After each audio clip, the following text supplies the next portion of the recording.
to keep pushing my limits and all the drive that I have. Well, I'm going the distance with you. Right, guys, now from the street, so you have the service gate. And then this is the pedestrian gate. Okay, let's go. So, dito sa side na to, you have your spacious carport area that can accommodate like 3 cars and big bike. Then, it's well maintained. Of course, ang ganda kasi surrounded with green. The property is in close defense. Of course, it has CCTV. Ang ganda ng pinaka stairs, so kasi elevated. Right, napaka-grand. Then, right here, you have a garden. This is a brand new, no, as per the seller. Mayroon pa silang ilalandscape pa. So, aayusin pa nila no, before the turnover. Of course, ang ganda ng mga exterior railings and then the structure plus the swimming pool and then the jacuzzi pool.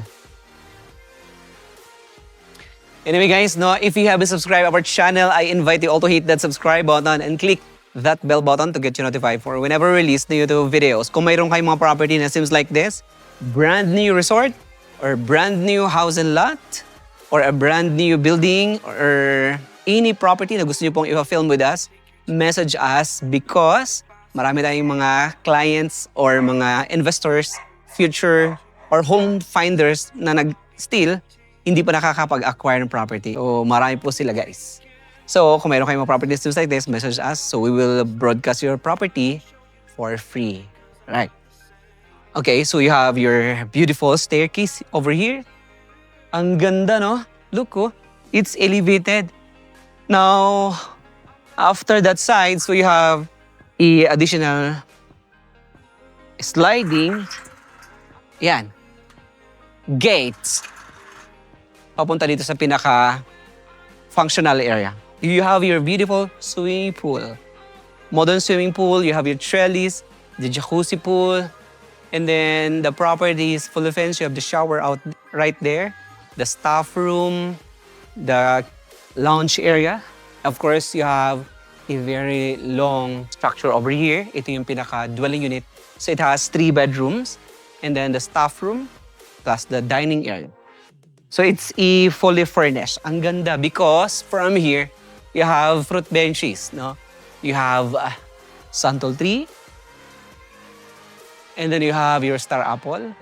And then you have yung mangga, then additional santol tree.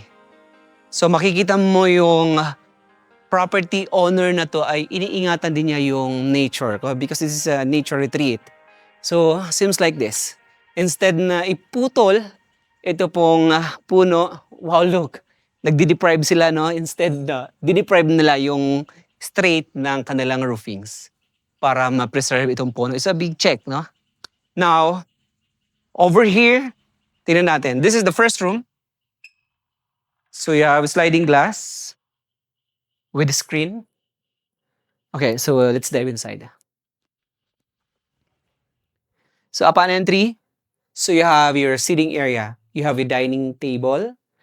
Okay, minimalist. Lahat dito is solid Nara and Yakal wood. Wala sila mga fluted panels. Kahit yung kanilang mga walls, lahat is natural stone to preserve yung pagiging nature retreat nito pong property. I love the roof lines, high ceiling, ang ganda ng lights, no?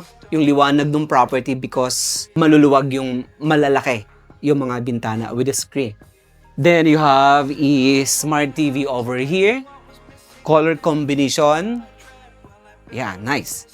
Okay, one thing for sure na pwedeng i-improve pa dito is yung epoxy paint dito sa pinaka-floor. Alright, pero ito is okay na, no? I love this one kasi it's less maintenance and very nature, no? Nature retreat talaga siya. Now, right here you have the bedroom.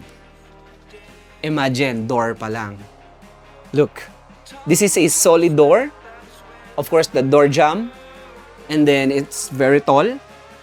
Ang wide ng yung lapad ng pinaka-door, right? Then upon entry, you have a beautiful bed. No, seems like parang mga Japanese bed. So you have your bed over here which stays. You have air conditioning unit. Minimalist yung pinaka-wall. Then you have additional furniture which is here, smart TV, plus lahat ng nakikita mo is stays in the property. Then over here, additional console table, plus you have a bathroom with the water heater, wash area, water closet with bidet. So very spacious. So intentional, pwede siyang primary home or a property that generates income. Pwede siyang Airbnb. So this is the first room with the living area. Look at the table over here. This is a natural, it's a wooden elements, no? At ang ganda ng pinaka-palace. Of course, the slab, look at that. Kita mo yung groove and then yung parang like, yeah, yung edge nung pinaka-kahoy, right? Ganda, no? Yeah, tugas. Oh, comment down below. Tugas daw, sabi ni Sammy. But anyway, guys, ang ganda look ko. So, this one is stays, no?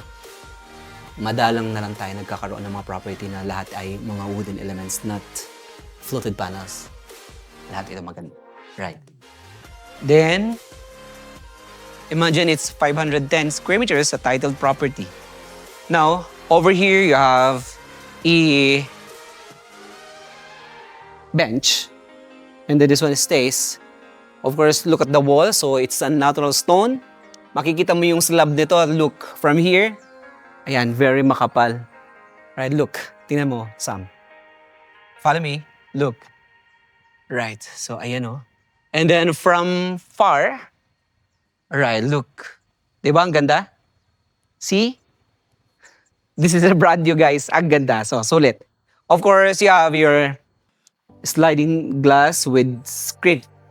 And then high ceiling. So, you have your bed over here with the air conditioning unit. Appliances stays. So, lahat nakikita mo is stays. Then, look at the wall over here. Ang ganda oh, the accent wall. Nice, right? Yeah, I mean, Yeah, very spacious. I love it. Ang ganda. Natural stone. This is also natural stone. Then, right here, the bathroom area. Right. So, you have your, it is a sink, water closet with bidet, with a water heater, and very spacious bathroom. that's Yes. Okay. Now, you have to check out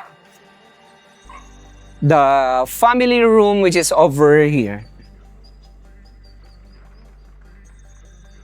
Follow me. So, upon entering, you have your bunk beds. Okay. So, you have your bunk bed. So, 1, 2, 3, and then a table with chairs. Look. With the air conditioning unit, of course, may kasama siyang electric fan. And then, itong mga mattress, ito yung kanyang pinaka-backup because intentionally, or the intention no, for this property to generate income so Airbnb. This is a brand new, guys. Now, over here, you have 2 bathroom. You have your console table. Wow. Look oh, mga vintage, no? Right? makapal. Yes. Unusual, no? Ang ganda. Pinalos lang nila. Pero guys, this one is stays. Ang ganda ng decoration dito. Then right here, shower room. Wow, beautiful bathroom tiles with a water heater, water closet, and with the sink. Spacious, right? Yeah. And then, okay, yung mga door nila lahat is solid wood. Yakal, solid wood. Then additional bathroom. So you have washer, water closet with shower. Guys, ang ganda.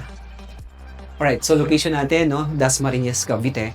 So going to Tagaytay, like 25 minutes or less than, depende sa inyo pag-drive. Ang daming mga access right now dito sa property na to. Kaya accessible. Of course, ang ganda ng area because this is elevated. Then, the swimming pool side, this is your pavilion area, small pavilion. Alright, so you have your dining table over here. It's a solid wood. Alright. So ito para siyang like pinto. No, the design.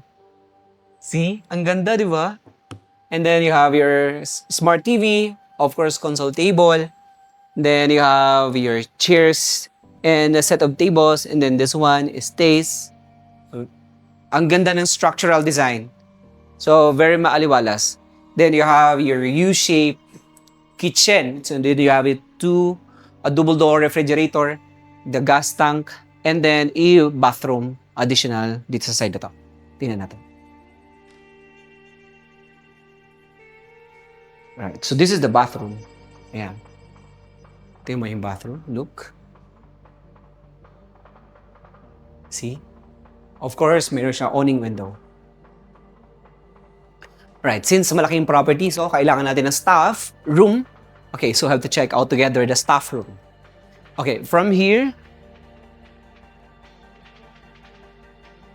so you have your pathways, mga natural stones.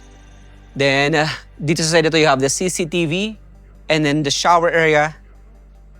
At ongoing silang may dinadagdag dito sa property.